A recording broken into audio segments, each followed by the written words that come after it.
아니 지금 이게 채무 탕감하고 이게 지금 로빈훗 하는 건데 지역 화폐로 돈 나눠주고 채무 탕감하고 이거 의적이에요? 뭐예요? 지역 화폐로 주면 의적이고 다 채무 탕감을 하면 의적이고 저 지역 화폐 제가 이번에 남미 가서 보니까 남미가 다 그렇게 했더라고요. 그냥 나눠준 게 아니라 그래가지고 그 나눠주는 거에 하여간 일부를 슈킹을 해. 막전이든 뭐든 어떤 식으로든 다 슈킹을 해요. 아르헨티나가 20년 전에 하던 거 그대로 하는 거예요. 자, 이 SNS에 팔레스타인기를 올리면 입국이 거부되느냐? 이 연합뉴스에서 뭐 또 이런 얘기를 나왔는데, 뭐, 문제는 거부가 된다고 하더라도 거부된 사유 또는 이유를 설명해주지 않는 게 문제죠. 미국에서는 팔레스타인기가 거부 사유라고 말하지는 않겠죠. 그러나 다만 테러리스트를 지지한다 라고 했을 때 문제가 될 수 있다 라는 식의 반응을 보이는 거예요. 근데 팔레스타인 하면 테러리스트가 생각이 나니까 결국 비슷한 얘기를 하는 건데 그걸 굳이 엄격하게 표현하지 않는다 뿐이지 충분히 문제가 될 수 있다 라는 거고, 그러면서 방문 목적을 충분히 설명할 수 있어야 된다 라고 하고 있는데, 이게 제일 심하게 미국에서 문제 삼는 건 뭐냐면, 이제 흔히들 입국할 때 왜 왔냐 물어보면 그냥 투어다 또는 뭐 트라벨이다 이렇게 얘기하면 간단한 걸 꼭 뭐 굳이 뭐 또 약간 뭐 관광만 하는 게 아니라 일도 좀 한다 그러면서 비즈니스 이렇게 한마디를 해요. 그러면 문제가 됩니다.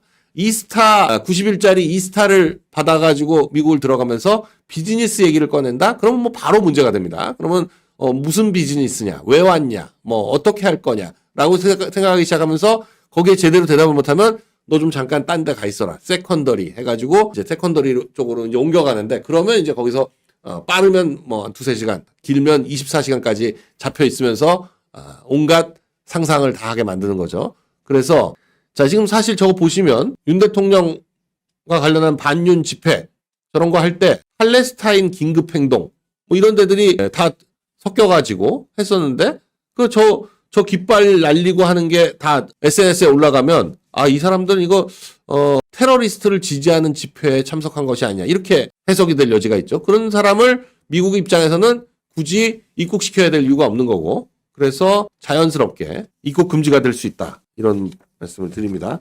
비자 인터뷰가 재개는 됐지만 아주 노골적으로 SNS 검열 방식을 얘기하고 있는데, SNS를 전부 공개하는 걸로 해라 라고 미국 대사관 쪽에서는 밝혔죠. 지금 뭐 F비자, M비자, J비자, F가 유학비자고 J비자는 주재원 또는 비지팅 뭐 요런 비자들을 J비자라고 하는데, 그런 비자 장기는 아니고 단기에 해당하는 거죠. 1년 내지 뭐 3년 뭐 이런 정도니까 그런 비자들, 비이민 비자, 이민이 아닌 그런 비자들을 받을 때는 SNS를 전부 공개해라 라는 얘기를 지금 하고 있습니다. 자, 뭐 나는 미국 안 간다. 일본도 안 간다. 유럽도 안 가겠다.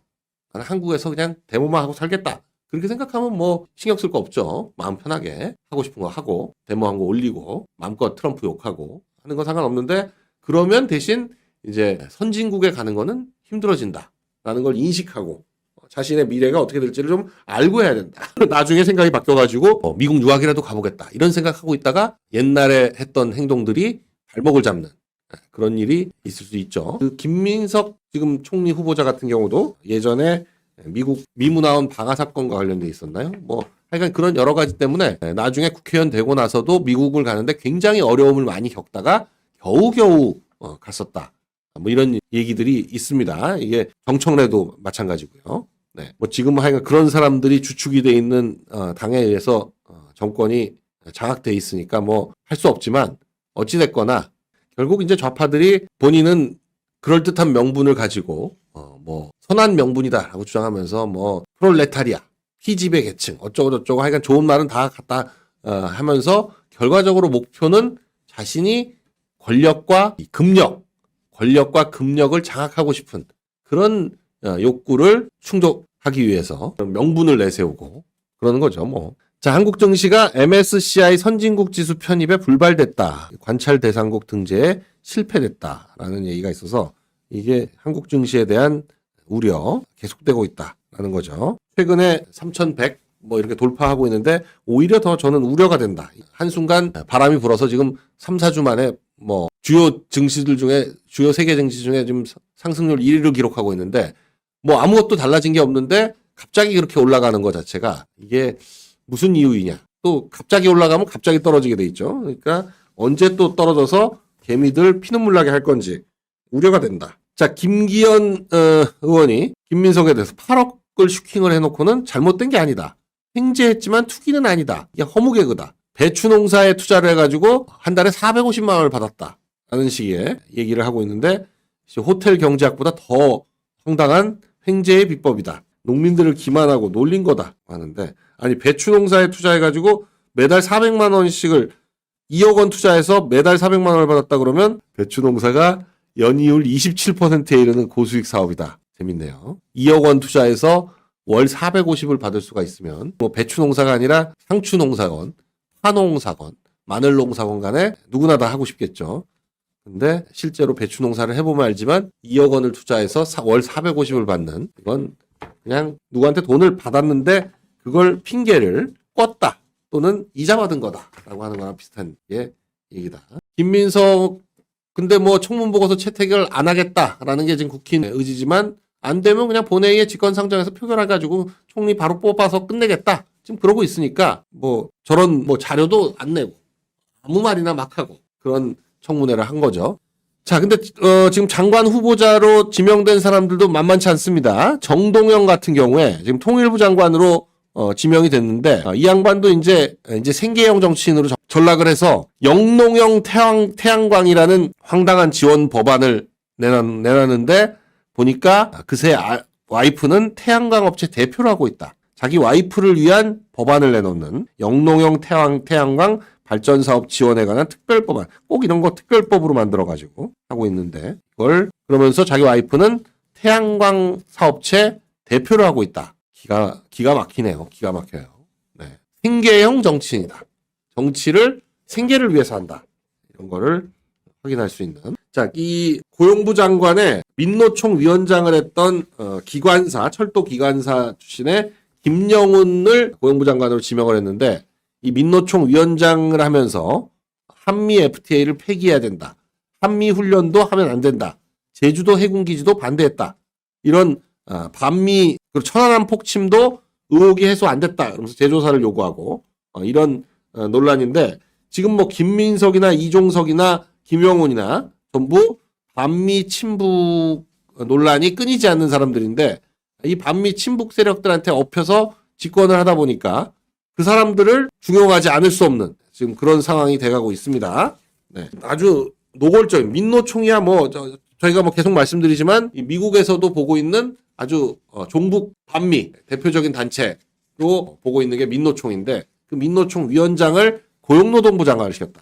이 간첩을 국정원장 시키는 거랑 비슷한 그런 방식인데 이 혀를 내두르는 인사라고 해야죠. 상식을 초월하는 고양이한테 생선 가게를 맡기는 그런 식의. 자, 한남 뉴타운 지정 직전에 도로를 사서 이 조현 지금 외교부 장관 후보자의 부인이 10억 원의 차익을 남겼다라는 의혹이 나왔는데 선수 도로 부지 매입 이건 참 대단한 방식인데 이게 이제 지금은 도로지만 이게 전체를 개발하면 그냥 전체 안에서 땅이거든요. 근데 도로는 보통 일반 대지나 이런 토지의 3분의 1 내지 10분의 1 정도까지 가격에 거래가 되기 때문에 도로는 쌀 수밖에 없거든요. 근데 이런 조그만 도로들은 보통 이제 도로든 되게 국공유지만 조그만 사도라든지 뭐 이런 것들 중에는 개인 소유로 돼 있는 것들도 있어요. 그런 도로들 같은 경우에는 이제 거래를 하는데 그런 도로를 샀다라는 거는 이 개발 계획을 알고 사는 거죠. 근데 한남 뉴타운 지정되기 직전에 도로를 사가지고 그러니까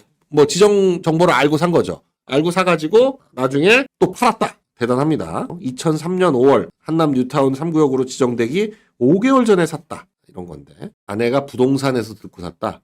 횡재를 하긴 했지만 투기는 아니다. 횡재라는 건 인정을 하네요. 부동산에서 듣고 샀다. 어떤 부동산에서 부동산 지정되는 뉴타운 지정되는지 5개월 전에 아는지 대단하네요. 그리고 부동산 말만 듣고 그렇게 고강동 도로 부지를 무주택자 시절에 매입을 했으니까 투기가 아니다. 아니, 무주택자로 수중에 몇 억밖에 없었는데 그걸 샀다. 도로 부지를 2003년에 사서 2020년 말에 11억 2천만 원에 팔았다.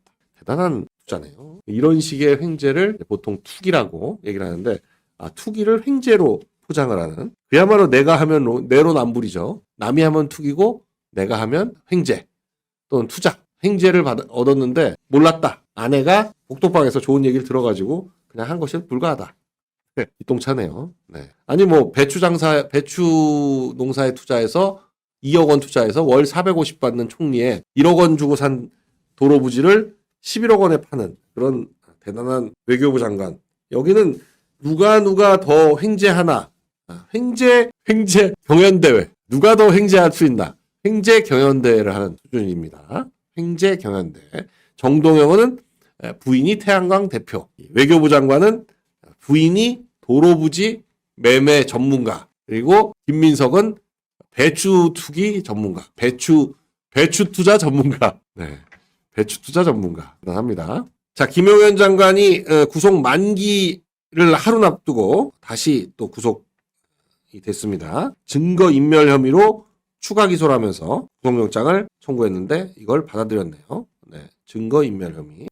불구속 상태에서 재판을 받는 것은 어려워졌다. 그런데 계엄사령관이었던 박안수 또 후방사령관이었던 이진우 사령관들은 조건부 보석. 6개월이 넘으면 그냥 바로 풀려나니까 그 6개월을 앞두고 며칠 놔두고 보석을 하면서 조건을 달죠. 그래서 조건부 보석. 이 김용현 장관도 조건부 보석을 허가를 받았는데 직권 보석으로 그거 조건이 싫다라고 해가지고 하는 사이에 지금 이제 다시 구속영장이 청구가 되는데 그냥 보석으로 나온 게 어땠나 하는 그런 생각이 좀 들긴 합니다. 여인영 방첩사령관, 문상호 국군정보사령관도 전부 보석을 받았네요. 4명이 계엄군 주요 주임관 4명이 전부 보석을 받았다. 윤 대통령에 대한 체포영장은 기각이 됐어요. 그랬더니 아니 출석하겠다고 하니까 내란 특검은 한 번도 출석 요구를 한 적이 없었는데 그냥 영장을 쳐버리니까 경찰이 3번 소환을 하고 여기에 불응을 하니까 특검으로 바로 넘기고 특검에서 소환도 안 한 상태에서 체포영장을 치니까 아니 부르면 나간다라고 하면 체포영장을 굳이 할 이유가 없죠. 그러니까 체포영장이 기각됐습니다. 그래서 28일 오전에 출석해라 라고 지금 내란 특검은 얘기하고 있는데 윤 대통령은 공개 망신식 소환이다. 그래서 10시에 출석하겠다 라고 지금 얘기를 하고 있습니다. 10시에 출석하겠다. 9시가 아니라 10시에 출석하겠다. 이화영은 7년 8개월이 대법원에서 확정이 됐더니 이제는 송금을 한 대북 송금 자체를 특검을 해야 된다. 특검을 해가지고 이 송금 자체가 조작된 거다라는 식의 여당 쪽에서 지금 이게 정치검찰이 허위공작한 거다라는 식으로 주장하고 있는데 여기에 지금 맞장구를 치면서 이거 특검을 해가지고 다시 밝혀야 된다라는 식으로 뒤집으려고 하는 거죠. 대법원 판결을 뒤집으려면 결국 이제 그런 식으로 가야 되고 이게 지금 이재명의 지금 눈에 가시죠. 대북 송금 문제가. 그러니까 그걸 어떻게든지 뒤집어 보려고 하는 뭐 집권 한 3, 4주 만에 지금 드라이브를 엄청나게 걸고 있는데 이게 집권 초반이기 때문에 이런 드라이브가 가능하지만 조금만 시간이 지나도 이런 문제들이 딱딱 브레이크가 걸릴 수밖에 없다. 여론도 그렇고 여론도 지금 집권 초반에는 전반적으로 그냥 뭘 하든 소위 말하는 허니문 기간이죠. 언론도 그렇고 여론도 그렇고 국민들도 집권 초기에는 일단 뭐 하고 싶은 대로 해봐라. 뭐 이렇게 지금 하는 거죠. 자, 나토는 안 가고 호남을 갔다. 나토 안 간 핑계를 뭔가 대긴 돼야 되니까 바쁜 척 해야 되니까 호남을 가가지고 또 호남 사람들 모아놓고 민심 끌어안기를 했다. 이 호남행을 지방선거 준비다. 뭐 여러 가지 지금 해석이 가능한데 어찌됐건 나토 안 가고 가만히 있다라고 말할 수는 없으니까 뭔가 하는 척은 해야 되는데 어디를 가자. 역시 호남을 가자. 이렇게 지금 한 것 같아요. 그러면서 어제는 뭐 광주시민 전남도민 타운홀 미팅 이런 거라면서 여러 가지 질문을 받고 대답을 하고 이런 걸로 일단 시간을 때웠는데 호남의 마음을 듣다. 호남 곁으로 대통령과의 만남 뭐 이런 식으로 하면서 근데 무안공항 참사 유족들이 진상 규명하고 책임을 물어달라라고 했더니 내가 나선다고 뭐 특별히 더 될 것 같지가 않다. 수사기관에서 조사하고 있으니까 좀 기다려봐라. 이 무안공항은 이 민주당 쪽에 아주 아픈 손가락 같은 느낌이에요. 이게 윤 대통령이 탄핵돼 있는 상황에서 일어난 사건이기 때문에 이게 지금 책임 소재가 좀 애매하니까 뒤집어 씌울 수가 없어. 이태원 참사에 대해서는 유족들 만나가지고 뭐 막 더 뭐 보상해주고 뭐 뭔가 진실을 규명하고 뭐 그런다고 하더니만 무안공항 참사 유족은 여기는 진실이 지금 제대로 규명된 게 없어요. 왜 정확하게 비행기가 떨어졌는지에 대해서 아무도 지금 확인이 안 되는데 이걸 지금 해달라고 하니까 내가 나서봤자 뭐 더 밝혀질 것 같지가 않다. 뭐는 안 그래요? 다 그렇지? 지금 그 최해병, 최상병 특검까지 지금 하고 있는데 이것도 최상병이 누가 죽인 것도 아니고 그냥 이 수색 작업을 하다가 물에 휩쓸려가지고 사망한 건데 거기에 무슨 의문이 있습니까? 아니 그리고 그때 워낙 여론이 빨리 이거 수제 작업을 복구를 해야 된다. 구조를 해야 된다. 그래가지고 억지로 군인들이 나섰다가 사고가 난 건데 그걸 뭘 밝힐 게 있다고 그건 특검까지 하면서 아니 이 무항공항은 지금 어떻게 된 건지 지금 모르잖아요. 지금 새가 들어간 건지 아니면 그야말로 왜 둔턱을 만들어가지고 그 비행기가 그나마 제대로 착륙을 했는데 그렇게 폭파하게 만들었는지 여러 가지 논란될 것이 많은데 아니 보시면 지금 동학은 1894년 아니에요? 동학혁명 이거를 근데 동학농민혁명의 유족에 대해서 매달 10만 원 아니 동학농민혁명 때 그 우금치 전투에서만 하루 저녁에 2만 명인가가 죽었는데 이 사람들의 유족이 누군지를 도대체 어떻게 알며 뭘로 확인을 해가지고 그 유족을 수당을 매달 10만 원씩을 준다는 건데 그러면 임진왜란, 병자호란 아니 뭐 란이 한두 개예요? 홍경래의 난부터 시작해가지고 뭐 하다못해 홍길동은 소설 속 인물인가? 난이 이괄의 난 뭐 난이 엄청 많은데 훨씬 동학보다 훨씬 규모가 큰 밀란들이 많아요. 그 밀란마다 전부 유족 찾아서 수당을 줘? 한 달에 10만 원? 임진왜란 피해 수당. 임진왜란 뒤에 병자호란이 더 커. 병자호란도 있어. 근데 그걸 전라북도가 지금 재정 자립도가 몇 %인데 저런 짓을 하고 있고 그러니까 돈을 자기 돈 아니라고 너무 막 써. 고려 대몽항쟁 무슨 그리고 저 홍건적의 난부터 시작해가지고 저 여말 선초에도 난이 많아요. 대마도 정벌 했을 때 그 정벌한 군인들의 유족들도 줘야 된다. 한국 역사에 등장하는 난 총정리, 비담의 난, 김음돌의 난, 김영장의 난, 원종의, 왕규의 난, 강조의 경변, 이자겸의 난, 묘청의 난, 김보당의 난, 조이총의 난, 개경 승도의 난, 망이 망소이의 난, 전주 관노의 난, 김삼위 심의 난, 만적의 난, 진주밀난, 미패자의 난, 최광수의 난, 백적의 난, 조사이의 난, 이징옥의 난, 이시의 난. 이게 저런 난들이 꽤 커. 꽤 큰 난들이에요. 이몽학의 난. 왜냐면 이름은 들어봤잖아요. 이괄의 난, 이인자의 난, 홍경래의 난, 진주밀난, 이필재의 난, 이모굴란.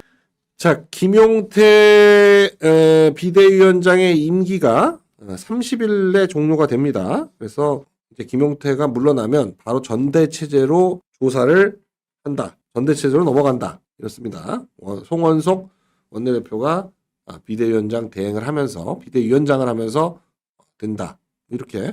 근데 뭔가 국힘 내부의 쇄신 논의가 실종돼 가고 있는 거다. 그냥 단순히 전당대회로 그냥 바로 넘어갈 것 같은 8월에 전당대회를 아직 날짜는 안 잡혀 있는데 민주당은 8월 2일로 날짜까지 잡아놨는데 이 국힘은 아직 날짜를 정확하게 잡진 않고 8월에 하겠다 정도만 얘기가 되어 있는 것 같아요. 지금 김문수, 한동훈, 나경원, 안철수 등이 준비를 하고 있다라고 얘기가 나오고 있습니다. 이건 뭐 참이해님이 장남이 받냐고 10만 원 모르겠어요. 유족을 도대체 기준이 뭔지 4촌, 6촌 뭐 몇 대손 뭐가 있어야 될 거 아니야. 유족 그러면 그리고 한두 끝도 없이 줄 수는 없잖아요. 한두 끝도 없이 양자는 주느냐 안 주느냐. 지금 5.18도 양자 뭐 이런 걸로 늘어났다는 게 문제인데 양자는 어떻게 할 거냐? 몇 촌까지 줄 거냐? 몇 대손까지 줄 거냐? 뭐 이런 기준이 있어야 되는데 밑도 끝도 없이 동학난 유족. 그러면 도대체 동학난의 기준을 동학혁명 기준을 언제부터 언제까지로 해가지고 어떤 사람을 해서 할 건지 뭐가 나와야 뭘 할 거 아니에요. 대각선 연구소님이 아주 집중적으로 홍길동 얘기를 하고 계신데 이익이 성호사설에서 홍길동, 임꺽정, 장길산을 조선의 3대 도적이라고 했다. 네. 임꺽정도 실제 인물입니까? 장길산은 실제 인물 같기도 한데 허균의 소설 속 홍길동은 실존 인물 홍길동을 모티브 삼아서 창조한 작품이고 이 3대 도적은 모두 의적이 아니었다고 합니다. 임꺽정은 민가 300채를 불태우고 발고한 백성을 잔인하게 죽인 거로 유명하고요. 사실 산적이나 의적이나 해적이나 적자가 일단 들어가면 좋은 사람들은 아닌 거죠. 그래서 기존 사회에 반대한다, 그런 사회 질서 무시한다, 이런 면에서 일단 나쁘지만 그 의적의 기준을 참 저는 그게 애매한 게, 의적이라는 게 이제 돈 있는 사람 거 뺏어서 돈 없는 사람들한테 나눠주면 의적이다 그러는데, 다 나눠주는 거예요? 아니면은 얼마 기준이 뭐야? 의적의 기준이 100%가 100억을 뺏어 왔어. 그 중에 자기가 90억 먹고 10억 나눠주면 의적이에요? 아니에요? 몇 퍼센트 나눠줘야 의적이야? 50억은 챙기고 50억은 뭐 나눠주고 이런 의적이에요? 90억 챙기고 10억 나눠주면 양심이 없으니까 의적 아니고, 50억은 먹고 50억은 나눠주면 의적이고. 아니, 좀 애매하면, 그러니까 그러니까 의적도 비용이 들 거 아니에요. 자기 패거리들도 있고, 그 사람들도 밥도 먹어야 되고, 뭐 급여도 주고 좀 그래야 될 거 아니야. 그 사람들 그 비용 다 빼고, 비용 빼고, 남은 순이익에서 반을 나눠주면 의적이고, 반은 의적이 아니다? 뭐가 도대체 의적의 기준이 뭐냐 이거야. 의적이 뭐냐? 해적은 뭐고 산적은 뭐냐? 사람 안 죽이면 의적이고 사람 죽이면 산적이냐? 뭔지 모르겠어요. 나눠주는 게 도대체 얼마를 나눠주느냐? 아니, 지금 이게 채무 탕감하고 이게 지금 로빈훗이 하는 건데, 지역 화폐로 돈 나눠주고 채무 탕감하고, 이거 의적이에요? 뭐예요? 10원이라도 나눠주고 의적이야? 아니, 그러니까 나눠주는 거의 기준이 또 뭐냐고. 그러니까 뺏어왔는데, 애따 너도 이랬지? 그러고 이게 돈 5만 원 주면 의적이야? 100억 원을 뺏어왔는데, 뺏는 과정에서 네가 좀 도왔으니까 너도 얼마 줄게. 10만 원, 20만 원. 이렇게 하고. 아무것도 뺏어오는데 도움을 전혀 안 줬는데도 나눠주면 의적이냐? 뭐 이게 뭐냐 이거죠. 도적이냐, 의적이냐. 지역화폐로 주면 의적이고, 다 채무탕감을 하면 의적이고. 아니, 저 지역화폐 제가 이번에 남미 가서 보니까, 남미가 다 그렇게 했더라고요. 그냥 나눠준 게 아니라, 거기도 저는 뭐 그냥 복지기금 해가지고 막 나눠준 줄 알았더니 아니야. 거기도 뭐 그런 식의 뭐가 있었더라고. 다 지역화폐 비슷하게 있어요.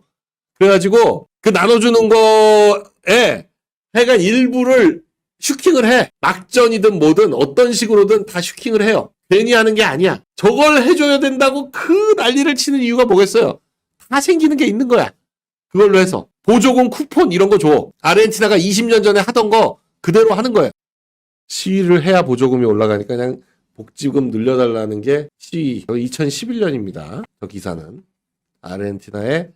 그러고 나서 계속 저 엉망진창이 돼가지고. 근데 이제 하베르 말레이가 들어오면서 전기톱 들고 저 복지 쿠폰이니 뭐니 저런 것들 싹 다 날려버린 거 아니에요? 현금 아닌 다른 말도 안 되는 것들. 말이 쿠폰이지 사실은. 그러면 이제 아니 생각해보세요. 그 백화점 상품권, 하다못해 구두 상품권을 왜 좋아하냐? 발행하는 데 입장에서는 어떤 식으로든 사용하지 않는 돈이 생길 수밖에 없어요. 10만 원짜리 발행을 하면 10만 원짜리를 딱 사면 좋은데 10만 원짜리 물건을 안 하고 9만 원이나 8만 5천 원짜리 물건을 만들어놔. 그럼 15,000원이 남아. 그럼 15,000원 어떻게 하시겠어요? 현금으로는 못 돌려드립니다. 이러면 그 15,000원 어떻게 할 거야? 그 15,000원 쓰는 방법은 뭐예요? 아니 다른 쿠폰 더해가지고 또 8만 5천 원짜리 사시든지, 안 그러면 못 씁니다. 기한 석 달이에요. 석 달 안에 못 쓰면 못 써. 그리고 15,000원 어떻게 되는 거야? 그게 발행한 데에 잡수입으로 다 돌아가는 거예요. 그게 소위 말하는 낙전 수입입니다. 백화점들도 그렇고 구두 상품권 하던 옛날 금강제 아니 뭐니 이런 데들도 구두 팔아서 번 돈보다 그 구두 티켓 낙전 수입이 더 크다는 얘기가 공공연하게 있었죠. 구두야 만들어가지고 하는 데가 얼마 남겠어. 근데 이거는 종이만 찍어서 했는데 10만 원짜리 종이에 15,000원이 남아. 얼마나 많이 남는 거야. 아니 10만 원짜리 받으면 20만 원짜리 구두를 사게 되고, 아니 구두도 10만 원짜리 구두는 이제 후진 걸로 해놓고 8만 5천 원짜리 구두는 10만 후지게 해놓고는 18만 원짜리 구두를 좋은 걸 해놔. 그러면 10만 원 티켓 가지고 8만 원 돈 내서 더 사든지, 아니면 후진 구두 사고 15,000원 남기든지, 둘 중에 하나야. 그러니까 현금으로 주면 오케이야. 현금으로 주면 오케이인데 왜 현금으로 안 주고 꼭 저렇게 무슨 말도 안 되는 지역사랑 상품권의 조건이 뭐 3개월 내에 써라 뭐 이런 식으로 하잖아요. 낙전 빨리 발생하게 하려고 하는 거지. 그래도 구두 상품권 같은 건 예전에 보면 그래도 사용 기한을 뭐 3년, 5년 이렇게 해놓지 지금처럼 3개월, 이건 말이 안 되는 겁니다. 말이. 엘칸토 금강제와 상품권들, 그 구두 상품권, 그거 심지어 백화점 상품권은 뭐 5%, 4% 깡하는 게 그렇지만 구두 상품권은 막 10%, 20%, 많게는 30%까지 깡할 때 해주잖아요. 워낙 많이 남으니까.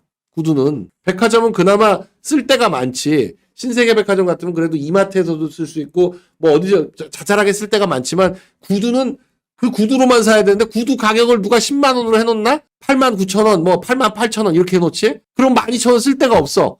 어떻게? 그 구두를 하나 더 사야 돼. 안 그러면.